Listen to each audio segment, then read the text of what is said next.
Hello viewers, welcome to my botanical place. আশা করি আপনারা সবাই ভালো আছেন, আমিও ভালো আছি। এই যে দেখুন আমার হলুদ গাঁদা, এর আগে আমি ভিডিও দিয়েছিলাম ছোট গাছ থাকতে। এই যে দেখুন কত বড় ফুল হয়েছে আর গাছ ভর্তি কুড়ি। এই শীতের দিনে গাঁদা ফুলের সৌন্দর্য দেখতে খুব ভালো লাগে।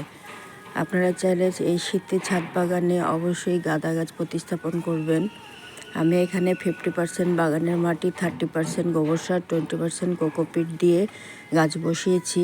গাছে অবশ্যই কোকোপিট দেওয়ার চেষ্টা করবেন, তাতে জল ধরে রাখার ক্ষমতা থাকে।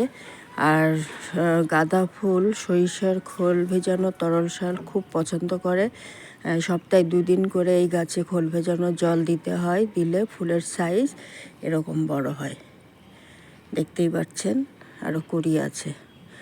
ভিডিওটি ভালো লাগলে প্লিজ সাবস্ক্রাইব করবেন, সাবস্ক্রাইব করে আমার পাশে থাকবেন। আজকে আসি, টাটা।